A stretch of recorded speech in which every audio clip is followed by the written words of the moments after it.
Expérience numéro 1, manipulation 1. La forme générale de la flamme est allongée et stable. On peut observer à la base de la flamme la couleur bleuâtre, la transparence au centre et jaune-orangé en haut. Ces couleurs correspondent à des températures et des compositions de gaz différents. La formation de la flamme s'explique par la combustion de la cire, c'est-à-dire que la flamme de la bougie est le résultat de la combustion de la cire.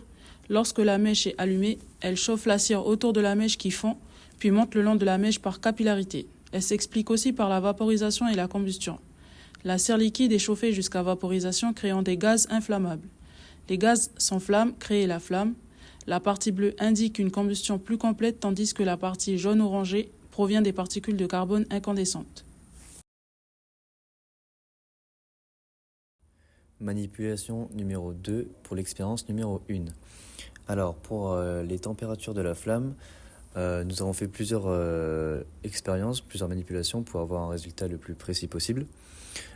Pour la base de la flamme, nous avons trouvé un résultat de environ 620 degrés. Donc, ensuite, pour le cœur de la flamme, nous avons trouvé un résultat plus ou moins de 770 degrés. Et enfin, pour le sommet de la flamme, nous avons trouvé une mesure de 795,14 degrés, plus ou moins. On verra un peu sur l'image, enfin sur la photo qu'il y a un faux jour.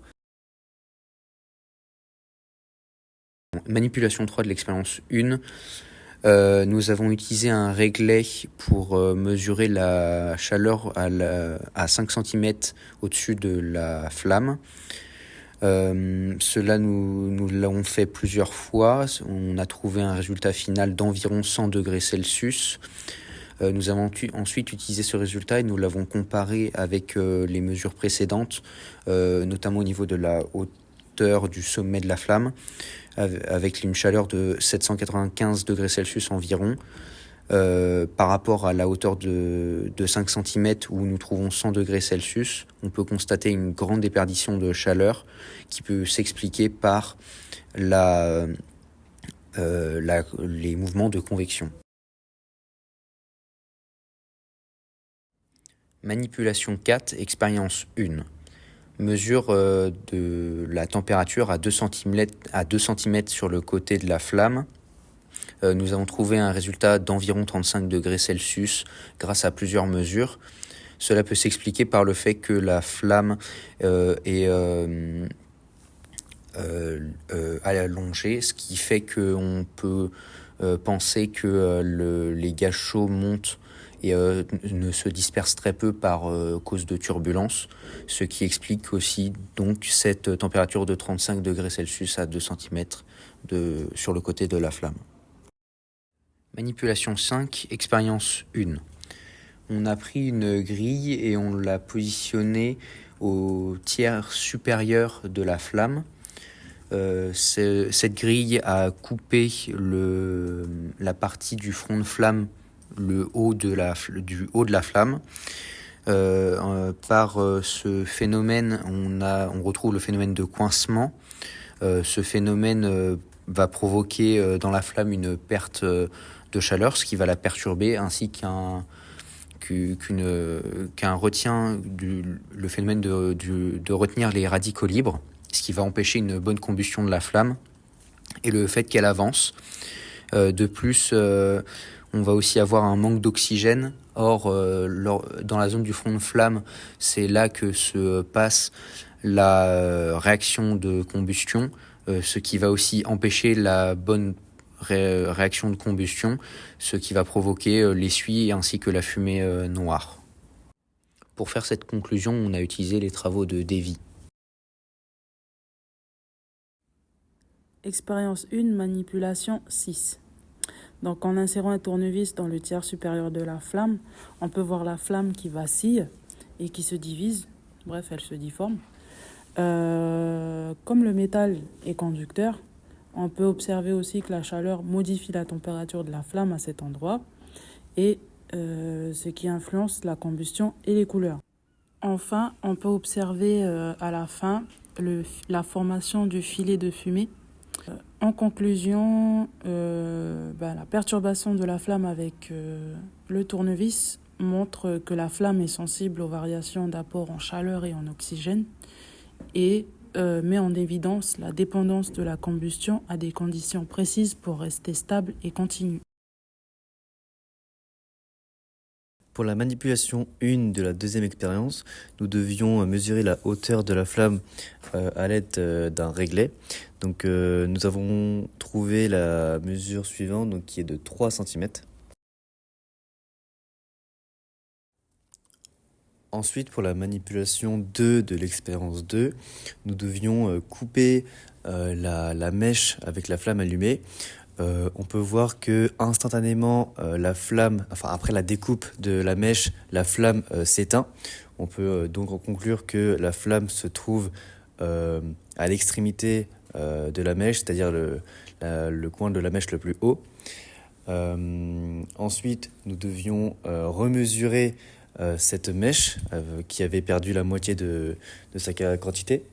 Et nous pouvions constater que la flamme était plus petite, c'est-à-dire qu'on a pu mesurer une mèche de 2 cm. Donc on peut en conclure que plus la mèche est petite et plus la flamme sera petite. Troisième manipulation pour la deuxième expérience. Donc pour cette manipulation, on a dû approcher un bécher renversé au-dessus de la flamme de bougie.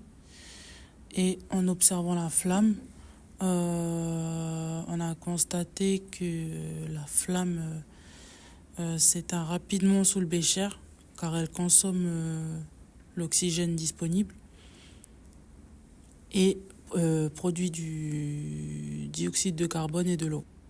On peut observer aussi qu'il y a de la condensation qui se forme autour du bécher. On peut observer la couleur noire là autour du bécher et avec la condensation qui s'est formée. Donc après, on a testé avec un papier pH pour savoir la condensation qui s'est formée autour du bécher et on a pu conclure que était à 6, ce qui est légèrement acide et que les fumées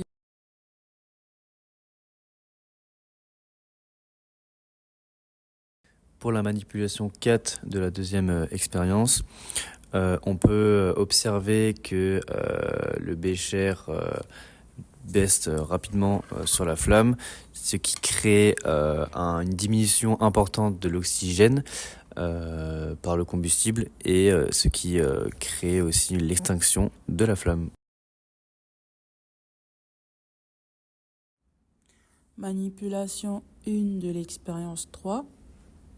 Donc on a allumé une bougie et attendu 1 minute. Après avoir soufflé sur la bougie, un filet de fumée apparaît qui lui est composé de résidus de combustion. Ensuite, on a mesuré la température du filet qui était à peu près à 25 degrés et qui montre qu'elle est encore chaude puisqu'elle résulte de la combustion récente et continue à émettre de la chaleur. Donc pour conclure, le filet de fumée contient des particules chaudes et montre aussi que les résidus de la combustion restent même après l'extinction de la flamme. Manip 2, expérience 3. Nous avons rallumé une bougie, attendu 1 minute, puis la soufflé, et ensuite nous avons mis une allumette allumée au-dessus de cette bougie avec les filets de fumée. Ceux-ci se sont rallumés immédiatement et ont rallumé la bougie. L'explication à ce phénomène est que dans les fumées, il restait des gaz chauds de combustible qui ont pu se rallumer immédiatement avec l'énergie d'activation de l'allumette.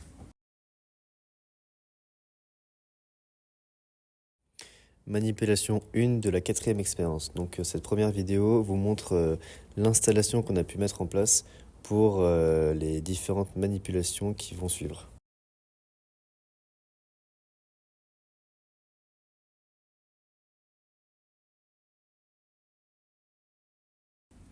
Donc, lorsque le photophore est allumé, on a placé le pot en verre au-dessus. Donc l'air dans le pot se réchauffe, puis se refroidit progressivement lorsque l'oxygène diminue et que la flamme s'éteint. La pression intérieure diminue, créant une aspiration de l'eau colorée vers l'intérieur du pot.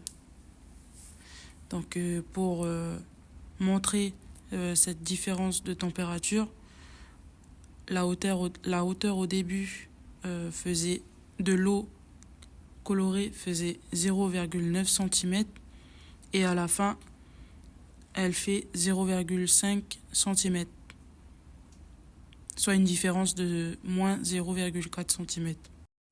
Pour rappel, la combustion de la bougie s'est éteinte au bout de 26 secondes.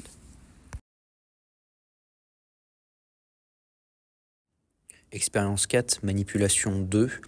On retrouve la même expérience. Le changement, c'est au niveau des photophores. On en retrouve deux. Le premier photophore s'éteint au bout de 12 secondes. Le second photophore s'éteint au bout de 22 secondes. Donc on remarque que l'un des deux photophores s'éteint plus vite que l'autre. On remarque aussi que le changement de pression et donc l'augmentation du niveau du liquide dans le bocal se passe beaucoup plus vite que dans la première observation. On peut donc constater que l'éteint des bougies est plus rapide que dans la première expérience. Étant donné que les deux bougies sont présentes et que donc la consommation d'oxygène est plus rapide. On peut aussi remarquer au niveau du changement de pression, au niveau de la hauteur, que c'est la même, mais que c'est juste aller plus rapidement. Pour la manipulation 3 de l'expérience 4, on va retrouver le même phénomène que que la manipulation 1 et 2 de l'expérience 4. Cependant, il y a un petit changement. On va garder une bougie normale et on va rajouter à cela une bougie d'anniversaire. On va pouvoir remarquer que après la mise en place du bocal, la bougie d'anniversaire s'éteint au bout de 8 secondes et la bougie normale s'éteint au bout de 24 secondes. Cela s'explique par le fait que vu que l'oxygène a été consommé par les bougies, il y a de moins en moins d'oxygène par le haut et l'oxygène descend. Donc cela explique que la bougie de fête s'éteint plus rapidement que la bougie normale. Et pour ce qui est du niveau d'eau colorée, elle est identique que la manipulation 2, c'est-à-dire que elle est plus rapide que la manipulation 1 et on garde un même stade pour le niveau d'eau colorée.